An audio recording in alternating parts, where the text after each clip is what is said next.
In this episode, we'll discuss why financial gurus like Dave Ramsey are wrong when they tell the world to buy term and invest the difference, and then how infinite banking can fit into anyone's financial picture. She's Holly, and she helps people find financial freedom. He's Nate. He makes sense out of money. This is Dollars and Nonsense. If you follow the herd, you will be slaughtered.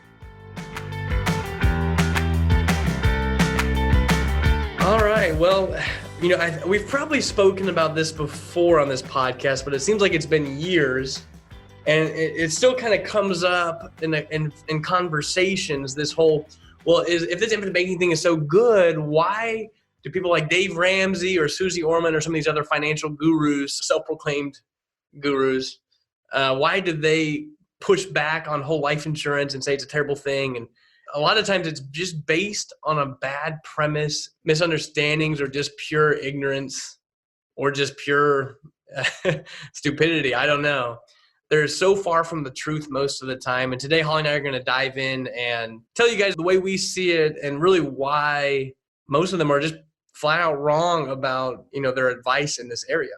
Well, and I think, Nate, one of the main keys we want to point out is why it's fundamentally wrong and why infinite banking is such a vital asset to you for any, like you said, Nate, financial picture. It's not just about a life insurance policy. It actually literally is about banking and how money works, and that those are two very different things that we're talking about when you buy term and invest the difference versus owning a whole life insurance policy and the flexibility it has with that.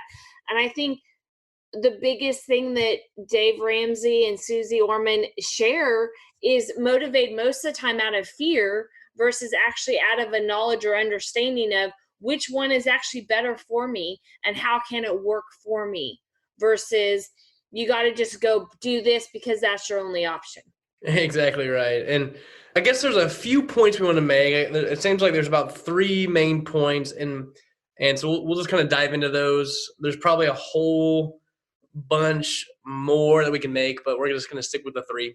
I mean, first off, one of the things I've always seemed to have noticed that's wrong with all of these is they completely miss the point of infinite banking. So first off, let me just say this. Infinite banking is not the same thing as whole life insurance. Whole life insurance is used in the infinite banking concept for a very specific purpose, very specific policy, very specific type, because it helps us become our own banker better than any other tool that we know of. If there was another tool that let us get into the banking business and profit, then we would just use that. So I want to start us off by saying that infinite banking is not whole life insurance. Many times they can say crap about whole life insurance, but infinite banking, you have to change your mindset when you go into it, because we are not investing money in a whole life insurance policy. That's already a wrong premise. Remember, we are building a bank. See, investing money is typically when you put money at risk. So investments typically have a risk of loss. And so you're putting money at risk, but the money has to stay in the investment for it to earn anything for you. You have to put the money in the IRA, the 401k, the mutual funds, whatever it is, and you have to leave it there for it to generate a return. Infinite banking is not meant for you to stuff money in a policy and just leave it there necessarily. I mean, you can do that and earn a return, but banking is about money in motion. So one of the biggest issues with buy term and invest the difference is most people say, well, don't buy a whole life insurance policy. It's too expensive. Just buy term insurance, and the difference in the premium that you would have paid to get the whole life insurance, go invest that someplace else and earn a higher return. Well, once again, guys, we are not opposed to you making investments and taking advantage of opportunities that come your way that can, achieve a great rate of return. We're all for that. We want you to do that. We are just simply changing how you pay for it. So instead of just building up cash and sending that to make the investment, build up cash value in a policy and make an investment. Then you don't just have an investment, you actually have a policy that's going to continue to compound and grow while your investment's growing. So you get two jobs, or a lot more than two jobs, for the price of one. And so it's not the investment, it's just the financing tool, the banking tool to do all the things that we want to do in this life. What you're actually doing is you're using the policy to then make the investment after the policy is started. I just think that's so key, because then you actually can earn a higher rate of return if you want to by using the investment. But on the same hand, you didn't stop your money in motion. Like, That money never stopped moving and working for you, just like we know with banks. If you're in the banking business, they do not let money sit in their bank. In the same way, with infinite banking and using your life insurance policy, your money shouldn't just be sitting. It can earn that interest and tax-free growth, but if you can have it earn that as well as use that money to make an investment, then you've made a better decision all the way around. So I think that we really want you to hear our heart. And please, please, it's not saying don't make an investment. What we're telling you is there's a better option to buying term and then investing the difference. You actually can still purchase the infinite banking by using a whole life insurance policy and then still continue to make an investment. Exactly right. So to kind of recap point number one, I mean, obviously, infinite banking is not about investing in life insurance. It's about using a policy in this new way to become your own banker. And becoming your banker includes financing your investments with your policy as opposed to cash. And so we're not opposed to making an investment. So it's not an either or thing. We don't have to, buy a policy or do this. We can do both. Almost every single time we can do many things through the policy, just like you would if you had cash, because it is just cash in there. So the first point is, I think they're just mistaken on the infinite banking concept. Oh, they're just leaving money in a whole life policy. No, the infinite banking is different. It's not whole life insurance. It's a process that uses whole life insurance. And that process, we have to kind of change our mentality. It's not just investing money. It's not just buying a policy. It's becoming your own banker. So keep that in mind. Point number two, Holly, every single time I've heard someone talk about buy term, invest the difference, they always seem to downplay how much a policy can actually earn you. And they always seem to hyper exaggerate how much money you can make, like in the stock market or in mutual funds. I think Dave Ramsey's the most guilty of this. He always throws some piddly 12%, piddly amount for the whole life. And then 12% is his favorite number for mutual funds, which I don't know anybody who's ever made 12% in mutual funds anyway. Even if we were to get rid of point number one that we just made and just say, hey, yeah, I mean, they're already, even if we were going to invest money in a life insurance policy, they are always downplaying what you can actually make in a policy and exaggerating what people are making inside the stock market. They typically always say with a whole life insurance policy, you're only earning 1 or 2%. And to really actually get to a point where there is a guaranteed rate in a whole life insurance policy. And very rarely is it 1 or 2%. Am I right, Nate? Exactly. Very rarely. Very rarely is it 1 or 2%, but oftentimes, and even most recently, and I'm going to say probably on average in the last even 10 years, I'll say it's at least 4% typically. So use that 4% versus 1 or 2%, right? But you can find out a guaranteed rate. But the bottom line is it's consistently saying this is something bad. Yet, if it's so bad, then how is term and investing it any different? How is it saving you any money? I'd rather have a guaranteed rate, Nate, of 4% or even earning 4% than an average rate of what the stock market might do or even a mutual fund. I mean, mutual funds are not that high even in the interest rate currently today. Oh yeah, not even close. I mean, so I think that's a good point. I wasn't even really thinking about it. It is like comparing apples to oranges. I mean, you can't compare an investment into essentially what savings is. So in savings is your very low risk or practically no risk whatsoever of loss and the volatility of the market. I mean, you typically can't compare those two anyway, because one involves the potential risk of loss and the other one does not. So we're already in unusual territory, but regardless, Holly's right. I mean, most policies grow over time to about 4 to 5% rate of return, just premiums in, boosting the cash value. And all of that is after all cost. And it's all essentially tax-free because it's inside the life insurance policy. If you run some numbers, and maybe I'll have to do a video of this to go along with this podcast, but if you run some numbers and you take the growth of a policy at, let's say, 4.5%, and over a 30-year time frame, the question is, how much do you have to make inside of a mutual fund or a brokerage account to equal what you're making in the policy? Well, because there's no way you're going to find savings accounts that have an after-tax return of 4.5%. So you're going to have to go invest the money, typically like in a mutual fund. So when you get into mutual funds, you're going to have to pay management fees for the mutual fund managers to manage the money. Then you're also going to have the cost of the term insurance, because buy term, invest the difference. You got to own term insurance. So you have a cost of the term insurance. You've got a cost with the management fees. And if you're just going into a mutual fund or brokerage account that's fairly liquid, you can't put it into a retirement plan if you want to keep it liquid, ready to be used like for things that we use infinite banking to do anyway. So you gotta keep it liquid, which means you're gonna pay taxes on it since it's not an unqualified program. So you typically have to earn a gross of around 8 to 9% in the market in order to pay the fees that are in the mutual fund, to pay for the term insurance costs that you're now paying, and to pay the taxes on the growth of it. So the question is it really worth taking the risk to try to earn 8 or 9% just to end up netting, 4.5%, 5% that you could get in the policy without even having to break a sweat or worry about the volatility of anything? To me, that's a hard pill to swallow. Even if we were just going to call whole life insurance an investment, which we're not doing, and that's not the purpose of the policy. But even if we were going to dive in a wrong paradigm, it still doesn't even make sense.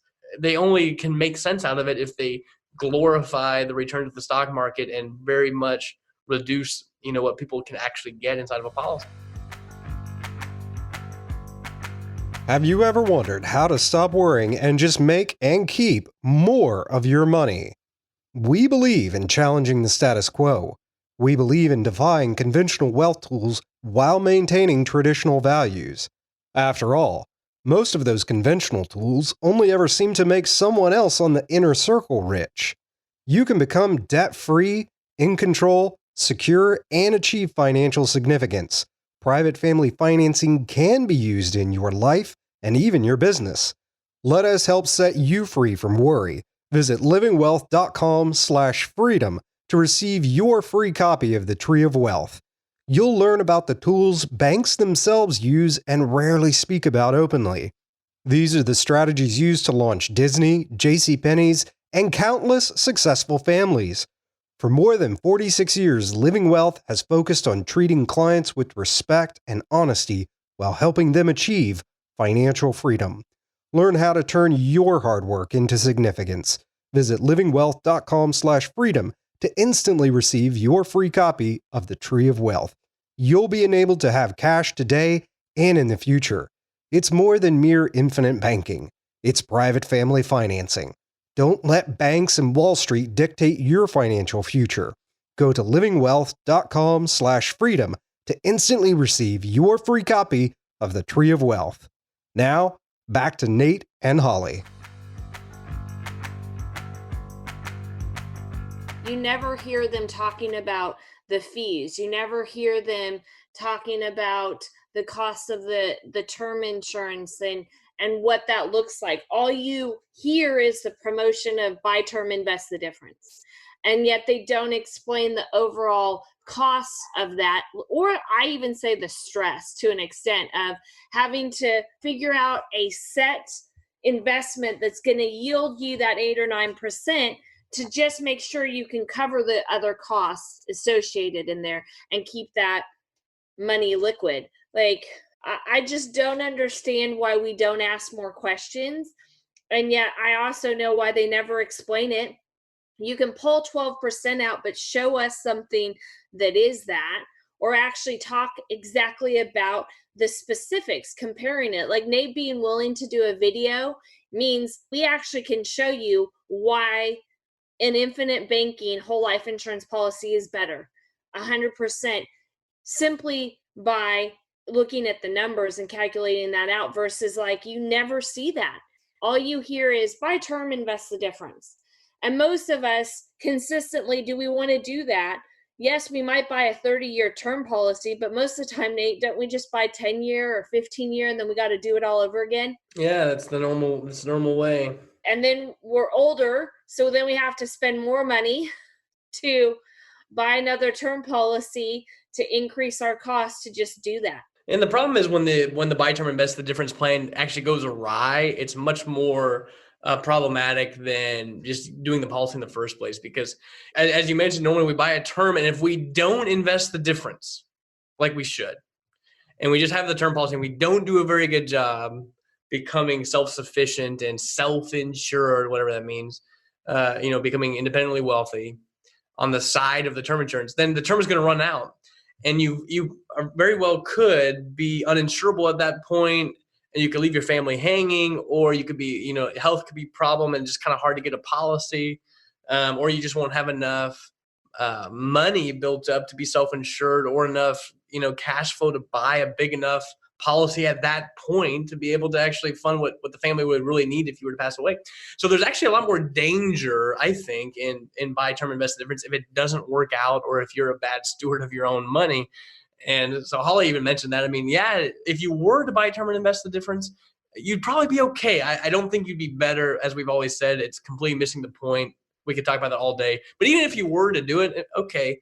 But most people just don't do it. So let's just be honest with ourselves. We live in a society that's fairly poor with saving money. They're not very good at it. And so it's a good thought to have, but since it doesn't happen too much, it can lead to some dangerous situations, because then you can be very much underinsured after listening to these people and not have nearly enough money that you need, have a hard time getting a policy due to health reasons that you've received in your older age, and it could just go awry. So it seems like it does open a can of worms that we don't really want to get into. When they're talking about investing the difference, how many of us really know enough to really know where we should be investing that money and what we should be investing it in? It sounds really great, but most of us don't even take the time, like you said, because we're not even typically saving what we should be, that we don't even honestly understand where and how we should be investing it. Exactly. And then, to kind of finish it up, with term insurance, it is just a pure cost. You never get that money back. And so just adding an expense to your life, you may or may not be able to make a return high enough to overcome the cost, but either way, it's something that's going to disappear. No one ever dies with a whole life insurance policy and says, man, I wish I didn't buy this thing. Like, a lot of people wish they had more insurance whenever it is, even in your 70s and 80s, they wish they had some, and now they're having a hard time getting them. But I've never having the policy in force and having it, started whenever you're young and it's really working very well. Even if you are older, as long as you're healthy, it still looks great. But regardless, no one ever complains about it. People are worried every day that I have a meeting with somebody who's getting up there in their upper 50s and 60s, and their term insurance is expiring. They're like, what am I going to do? I don't really have enough money to take care of my spouse or to do things that I know we need to do if I was to die tomorrow. And as we know, term insurance gets quite a bit more expensive the older you get. So it can become very cost prohibitive. I just say we avoid that and we dive in, and I think you'll do well. And I'm going to just second what Nate said. The number of times I have individuals that have a term policy and they want to convert it, and the cost of converting it, or I've put all this money in, feeling like they've given an insurance company a lot of money over 10 years or 15 years of their life, sometimes 20.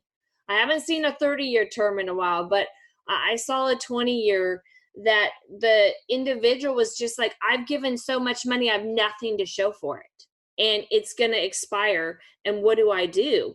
And the cost just to keep it grew so drastically because of their age that they couldn't even afford to keep the term insurance, let alone they really didn't even believe they could convert it to keep it as a whole life. And they just lost all the money. I mean, like Nate said, you have to understand the only way the money's paid out is if you die. And the likelihood of you dying is very slim compared to the life insurance company having the money to use and cover that. I mean, a life insurance company doesn't sell you term because they think that you're going to die. They're betting you're going to live. Exactly. Either way, we could talk about it for forever on the miscalculations and different things. Maybe I will have to do a video to go along with this, but either way, I think that you guys can tell that buy term invest the difference is not gospel. There's a whole bunch of holes in it. There's some issues with it. And if you really want to build wealth, infinite banking is a tried and true way. People have been doing it for hundreds of years in whole life insurance, and they've been using these policies. So don't get caught up. Infinite banking is not an investment in whole life insurance. It's not whole life insurance. It is a system, a concept of using a policy to become our own banker. That would include financing other things if you have other investments you want to make. So don't get caught up in that. And don't believe the hype on the mutual funds or the downgrading of the policies. and the returns. If you want more information, you can reach out to us. If you'd like, Holly and Nate, feel free to do so. With that being said, we're going to go ahead and close it down today. This has been Dollars and Nonsense. If you follow the herd, you will get slaughtered. For free transcripts and resources, please visit livingwealth.com/E85.